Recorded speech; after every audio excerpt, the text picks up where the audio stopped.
Because I've played a grand total of about 10 minutes of this and turned it off. All right.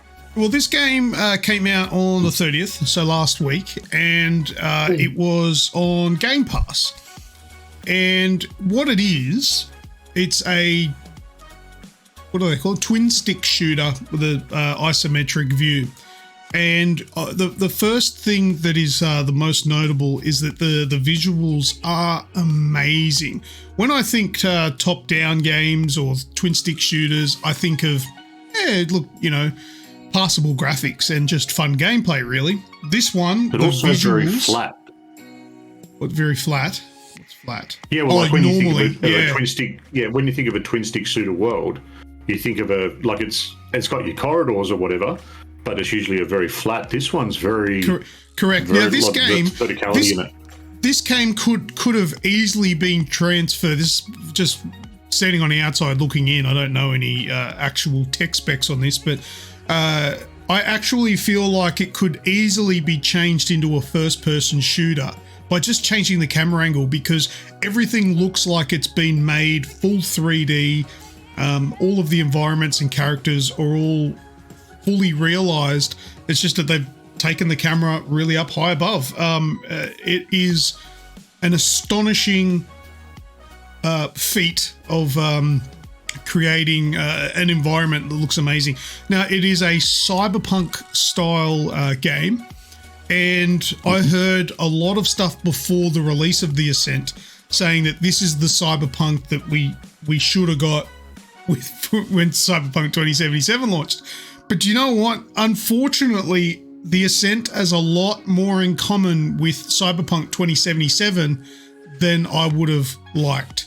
And by saying that, as much as the gameplay is fantastic, the visuals are amazing, the game is broken as shit on Game Pass. I don't know if I look from playing with Wraithy, it's just as broken on Steam as well. I don't know what it's like on consoles.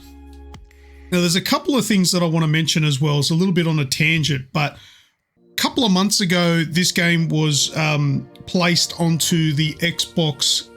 No, not the Xbox. What do they call it? The Game Pass app thing on my PC. And what they do, as soon as the game's available, you can actually download it to your PC.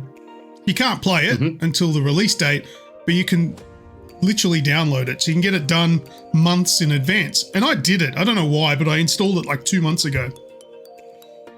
When I started playing the game, when it released, I had options in the settings that nobody else had. And I couldn't join an online match with anybody.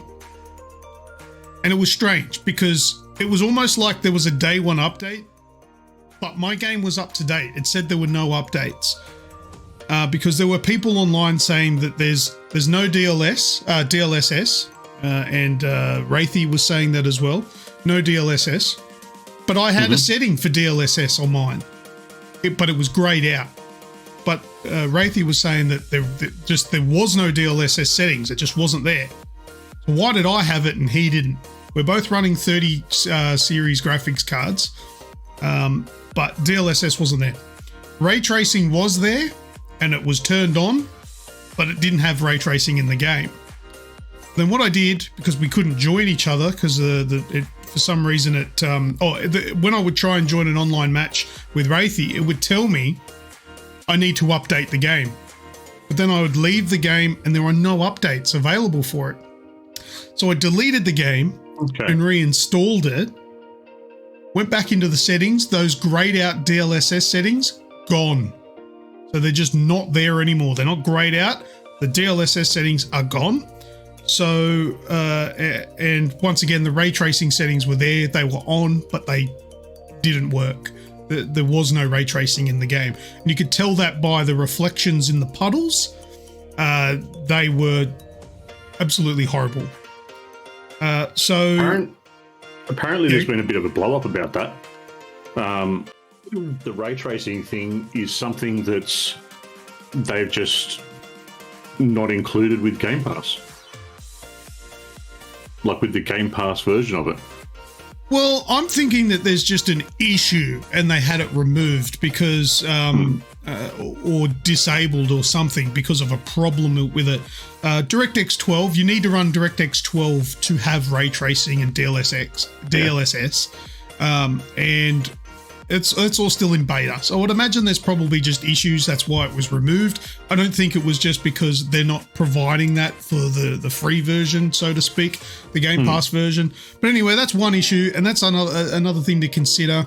I would probably say don't pre-install Game Pass games 2 months out, because for some reason they won't patch. You'll get a different version.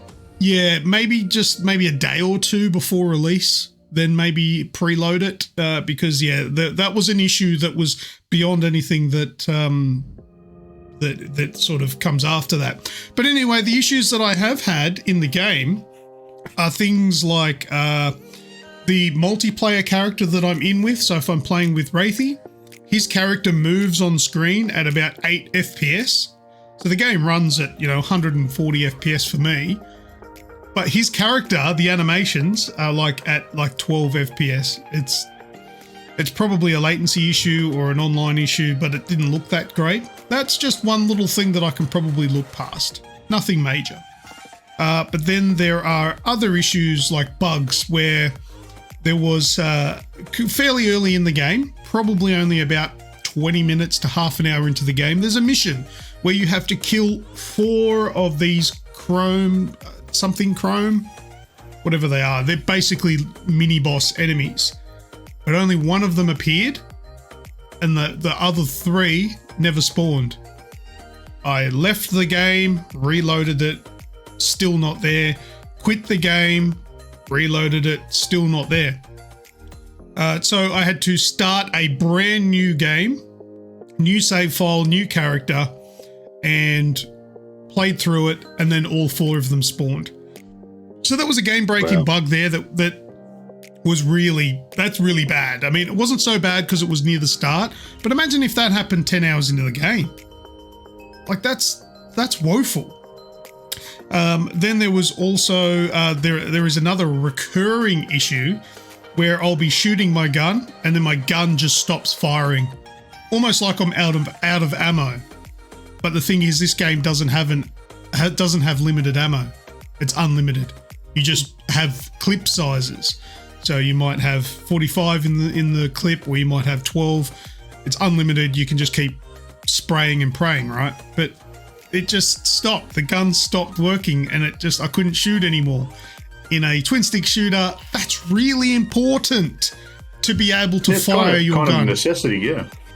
Yes.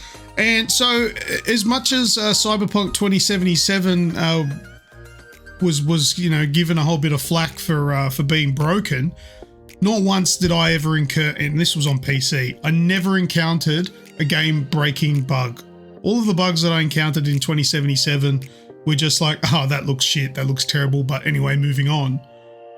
This one has actually made me start the game from scratch again, which is frustrating. But anyway, putting all that stuff aside and moving on from it, the game's actually pretty good. I think it's a simplified RPG style thing where you'll level up. You've got guns that you can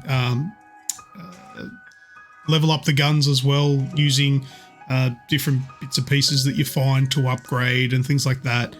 And it's a fun, competent twin stick shooter, but it's broken, super broken.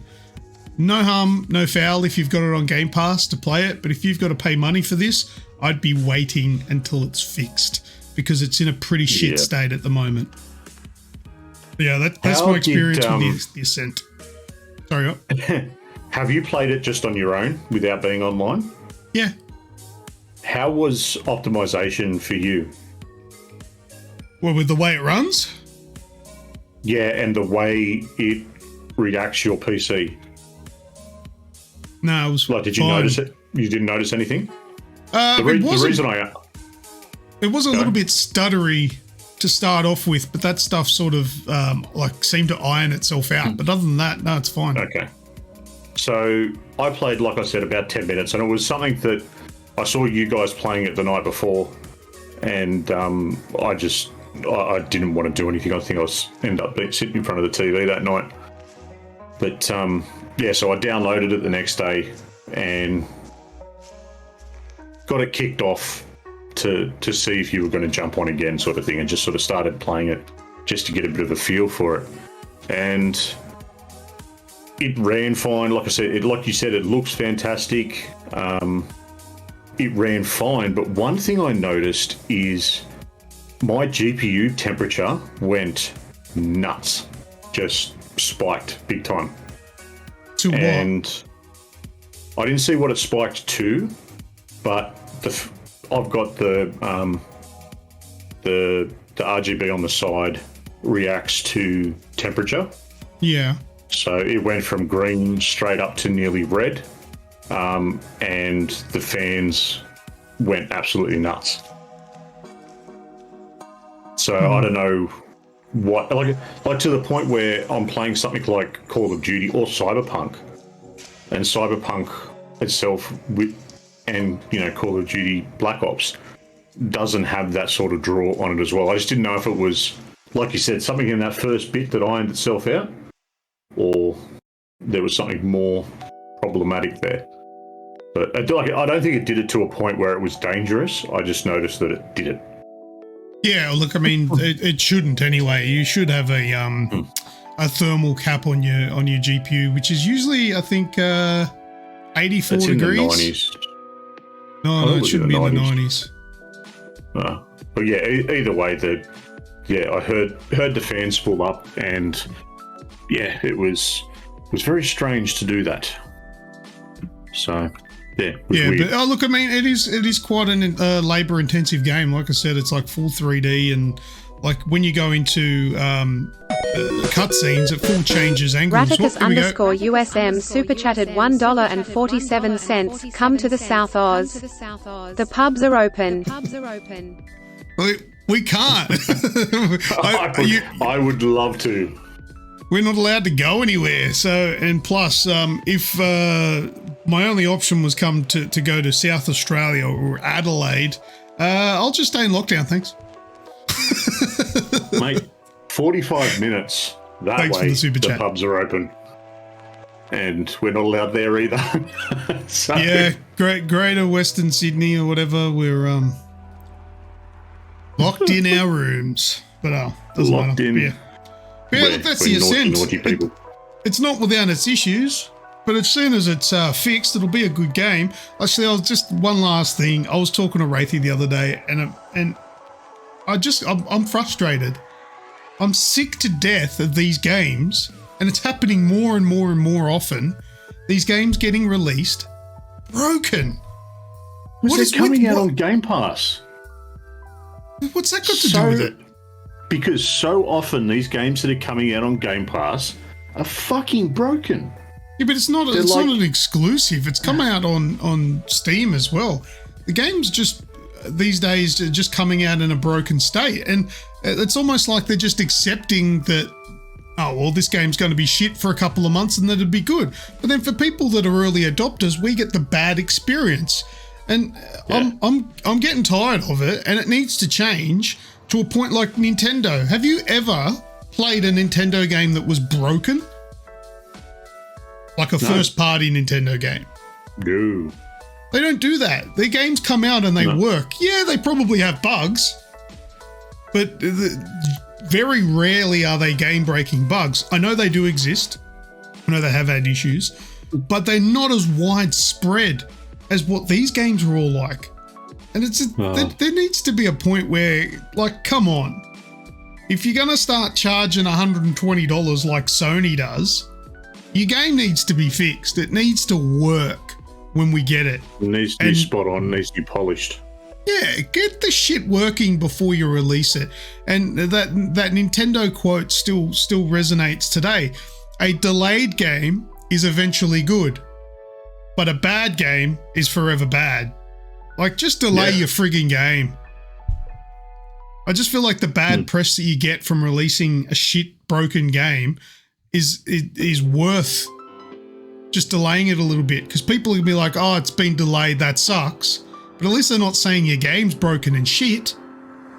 Get it fixed. Anyway, all right. Yeah.